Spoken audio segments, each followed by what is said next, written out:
जी नाज़रीन, अस्सलाम वालेकुम। और आज बहुत अहम 3 ख़बरें हैं, उनके हवाले से बात करनी है। पहली बात तो ये है, अटॉर्नी जनरल ऑफ पाकिस्तान का अशतर औसाफ साहब का ख़त आ चुका है और उन्होंने बाकी जजेस की, काजी फ़ाइज़ ईसा, जस्टिस तारिक की और वफाकी वज़ीर कानून की हमायत कर दी है। तो वो जो ख़दशात थे कि अशतर औसाफ उस तरह की स्ट्रेटजी अपनाएंगे जिस तरह की शहबाज शरीफ ने अपनाई हुई है, वो ख़दशात रफ़ा हो गए हैं और अब वो जो 3 रुकनी टोला है वो बुरी तरह फंस गया हुआ है। दूसरी बात, फ़ॉरेन फंडिंग के हवाले से हर रोज़ नए इंकशाफात हो रहे हैं।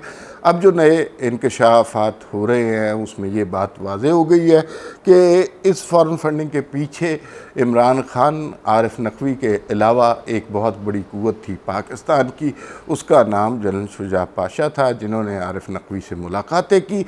एमिरेट्स हिल होटल में ये मुलाकातें हुई, फिर उसके बाद 1 नहीं, 2 नहीं, 5 मुलाकातें हुई और उसमें पीटीआई के लिए फ़ॉरेन फंडिंग के जो है इंतज़ाम करने का कहा गया। और वो जब इंतज़ाम करवा लिया गया तो ज़ाहिर है फिर बाद में रिटायरमेंट के उनको कोई एक पोस्टिंग बाद में दे दी गई। तो अपनी पोस्टिंग की खातिर और इमरान ख़ान के लिए उन्होंने पूरा निज़ाम तहस नहस कर दिया।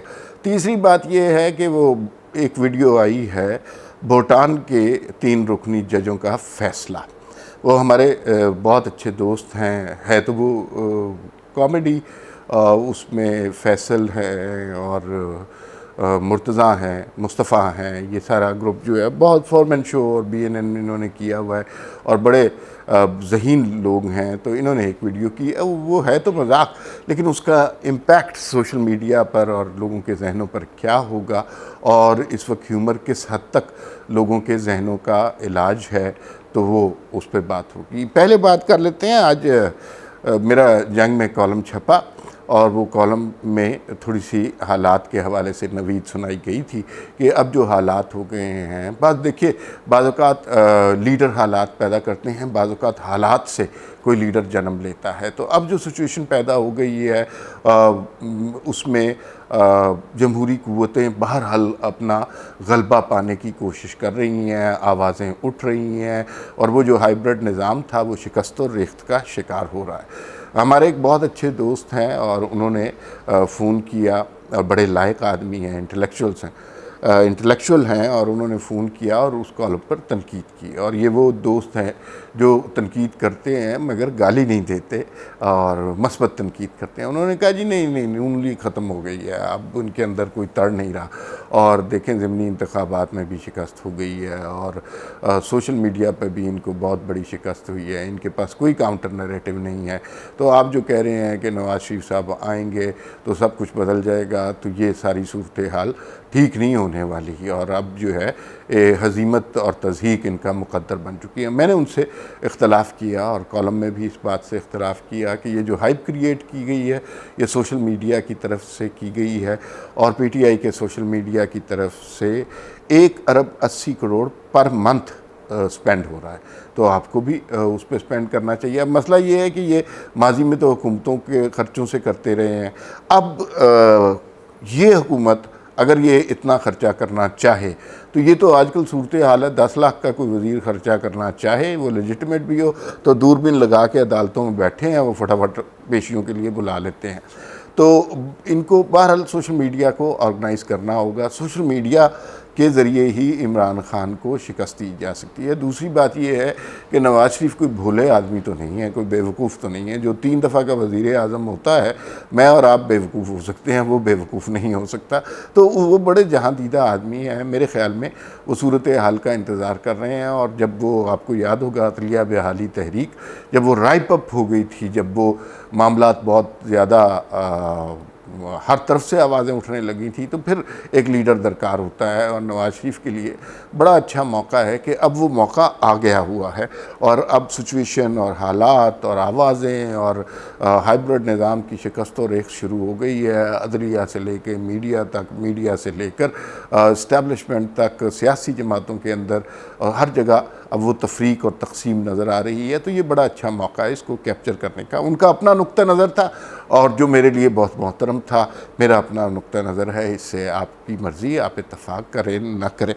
अख्तर औसाफ साहब ने, अटॉर्नी जनरल ऑफ पाकिस्तान ने ख़त लिख दिया और जनाब वो बात वाज़ेह हो गई जिस बात से सारे बड़े खौफज़दा थे और डर रहे थे कि भाई वो चूँकि शहबाज शरीफ की मसलहत और मफाहमत वाली पॉलिसी पर चलते होंगे तो ये ना हो कि वो खाती ना लिखें और काजी फ़ाइज़ ईसा और जस्टिस तारिक का जो एफ़र्ट है वो 3 के टोले के सामने आकर ख़त्म हो जाए। लेकिन उन्होंने ख़त लिख दिया। अब सारे शवाहिद वाक़यात जो हैं इस बात पर फोकस हो गए हैं कि वो जो मुजव्वज़ा नाम थे जो चीफ़ जस्टिस ऑफ पाकिस्तान ने पेश किए वो मुस्तरद हुए हैं, मामला मौखर नहीं हुआ, तो वो नाम दोबारा पेश नहीं हो सकते। इसका मतलब है कि वो बरसों की, दहाइयों की इन्वेस्टमेंट और आगे का जो प्लान बनाया गया था वो तहस नहस हो गया हुआ है।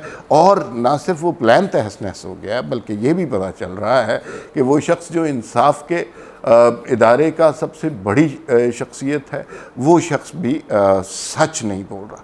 ये इतनी बड़ी बात है कि अब अखलाकी तौर पे तो अगर इस तरह का कोई शाइबा भी आ जाए, इस तरह की कोई गलतफहमी भी हो जाए तो लोग इस्तीफ़ा दे देते हैं। लेकिन चूँकि अभी हाइब्रिड निज़ाम, याद रखिए, या मार्शल लॉ के अदवार जाते जाते भी अपने असरात छोड़ जाते हैं, तो अभी इस खेल में बहुत कुछ चलेगा और ये इतनी आसानी से ख़त्म नहीं होगा। लेकिन इस निज़ाम को जो नैब के ज़रिए, मीडिया के ज़रिए, अदालतों के ज़रिए और इस्टेब्लिशमेंट के ज़रिए तख्लीक किया गया था उसके अंदर दरारें ज़रूर पड़ गई हैं और अदलिया की जानिब से जो आवाज़ें उठ रही हैं उससे यकीनन यूँ लगता है कि ये हाइब्रिड निज़ाम की दीवारें अब मुनहदिम होने को हैं और एक नया सूरज तलू होने वाला है।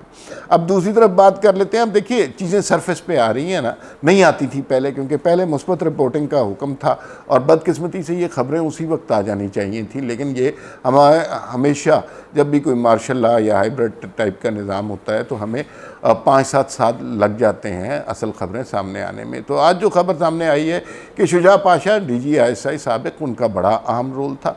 वो बेसिकली वसीला बने इमरान खान का आरिफ नकवी के ज़रिए और कुछ मराहत वगैरह भी उन्होंने हासिल की और फिर अपनी नौकरी भी पक्की की और उनके ताउन से ये सारी फंडिंग हुई थी और वो एमिरेट्स होटल में मुलाकातें हुई थी और उनको कहा गया था कि इमरान खान के लिए ये वो बास्केट है जिसमें सारे अंडे डाल देने हैं। इमरान खान के साथ जो इस्टेब्लिशमेंट की मोहब्बत थी उसके अंदर मैं ये समझता हूँ कि मोहब्बत कम थी इमरान खान की, लेकिन नवाज़ शरीफ को हटाना बहुत ज़रूरी था और उसके लिए इंटरनेशनल ताकतों ने भी अपना खेल खेला। 2 चीज़ें उसमें, गवादर पोर्ट और CPEC, ये 2 चीज़ें दुनिया की ताकतों को खल रही थी क्योंकि इससे पाकिस्तान का मुस्तकबिल बदल जाना था और हमें दुनिया जो है वो इसी तरह भूखे नंगे अवाम के तौर पर देखना चाहती है, कर्ज़े, बेकारी, यही हमारी मुकद्दर रखना चाहती है। तो उसमें हम अगर अपने पाँव पर खड़े हो जाएं तो दुनिया के लिए एक चैलेंज बन जाएगा। न्यूक्लियर पावर भी हम है, तो ये सूरत हाल उन्हें काबिल कबूल नहीं थी। उस सूरत हाल में अब एक चेंज लाने के लिए एक मोहरा क्रिएट किया गया। वो मोहरा इमरान खान था जिसे इस्टेब्लिशमेंट ने, ज़हीरुल इस्लाम ने, शुजा पाशा ने बड़ी हेल्प की। ज़हीरुल इस्लाम ने तो जलसे जुलसे कराए और वो ख़ुद भी अपने चीफ़ के ख़िलाफ़ साजिश कर रहे थे। शुजा पाशा साहब फंडिंग वाली साइड पर एक्टिव थे, उन्होंने फंडिंग अरेंज की और वो फंडिंग ऐसी थी कि जिस शख्स से वो फंडिंग करवाई गई वो अमेरिका में 291 ईयर्स के लिए मतलूब है और जब वो शख्स सामने आएगा और अमेरिका जाएगा तो फिर इस बात से मज़ीद परतें खुलेंगी। ये वो राज हैं जो 5-7 साल हमारे दिलों में दफन रहते हैं। फिर एक स्टेज आती है कि जब इनकी कली खुलने लग गई। जैसे ज़िया-उल हक का दौर था तो हम सारे उन्हें मर्द मोमिन, मर्द हक साबित करने पर लगे रहे। दूसरी बात ये, जनरल मुशर्रफ की जो एनलाइटन मॉडरेशन, उस पर भी बड़ा काम किया गया। ये तो बाद में खुलता है कि असल राज क्या है। एक और जो वाक़या, वैसे तो इतना बड़ा वाक़या नहीं, हम बड़े बड़े वाक़या डिस्कस कर रहे हैं, वो ये है कि कल एक मज़ाहिया सी वीडियो मंजर आम पर आई। वो हमारे दोस्त हैं फैसल चौधरी और मुर्तज़ा मुस्तफ़ा, BNN पे भी इन्होंने काम किया हुआ है, 4 मैन शो भी इन्होंने स्टार्ट किया। बड़े टैलेंटेड लोग हैं। जो गालम गलोच, बहतान, इल्ज़ाम का तूफ़ान चल रहा है उसका जो है हल यही है कि आप ह्यूमर से इसका इलाज करें। तो उन्होंने एक छोटी सी वीडियो बनाई भूटान के सह रुकनी जजेस का फ़ैसला या अदालत का फ़ैसला, और वो कल से बड़ी वायरल हो रही है। अभी मैं इस वीलॉग में भी आपको वो दिखाऊंगा, पहले देख लें फिर बात करते हैं। तेरी केस की कार्रवाई शुरू की जाए। आप किसके वकील हैं भट्ट साहब? माय लॉर्ड, मैं इस वक्त आइन और कानून का वकील हूँ। अच्छा, कार्रवाई शुरू हुई नहीं, अगले ने मजाक देने शुरू कर दिया। आइन और कानून वही है जो ये तीनों चाहेंगे। माय लॉर्ड, इस वक्त मेरे फाजिल तहरीक इंसाफ के वकील नजर नहीं आ रहे। उनको वकील की क्या जरूरत है जब हम तीनों मौजूद हैं? मेरा मतलब है इंसाफ के लिए। Breaking news. जी नाज़रीन, भूटान से ब्रेकिंग न्यूज आई है। हम इस वक्त इंसाफ की तहरीक के चेयरमैन की हैसियत से बात कर रहे हैं। जब इंसाफ आम होगा तो वकील की जरूरत नहीं पड़ेगी। Order order order order. मैं कुछ कहना चाहता हूँ अदालत से। आपने जो करना है, जहाँ से शुरू होना है करें। हमने तो इख्तिताम पहले ही सोचा।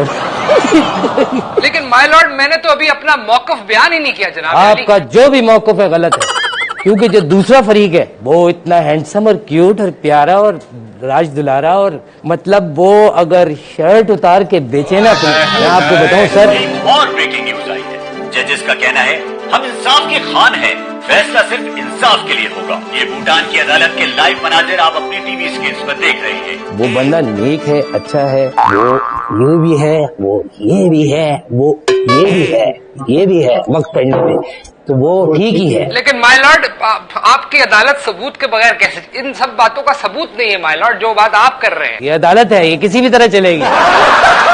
माय लॉर्ड, लेकिन ये सबूत काफी नहीं है। मेरी एक कोर्ट से रिक्वेस्ट है कि इसको दोबारा रिव्यू किया जाए। तलत साहब, हमारे घर वालों ने हमें बताया कि वो बहुत हैंडसम और क्यूट है, तो वो हमारे घर वाले गलत होंगे? क्यों ना मैं आपको तौहीन अदालत के तनाजुर के तहत भूटान की जेल में बंद कर दूं? अगर फुल कोर्ट बनाने की सजा ना सुनी गई तो हम मजबूर हो जाएंगे कि हम इस अदालत का बायकॉट करें। अगर आपने अदालत का बायकॉट करने का सोच लिया तो फिर हमने भी कपड़े उतारने का सोच लिया। नहीं, अभी नहीं, अभी नहीं।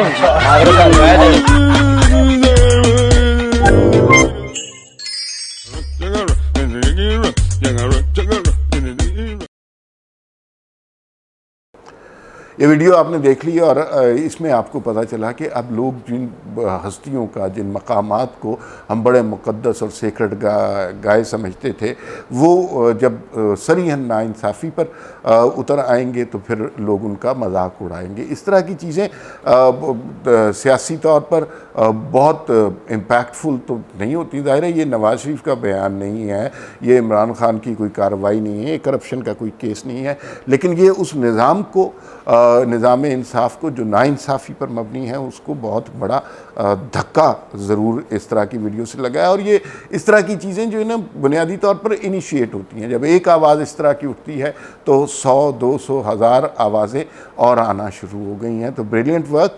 और बाकी भूटान की अदालत के जो फ़ैसले हैं वो हम भुगत रहे हैं, और इंशाअल्लाह तवक्को ये रखनी चाहिए कि अब बेइंसाफ़ी की, इंसाफ के दर से बेइंसाफ़ी का सिलसिला ख़त्म हो जाएगा।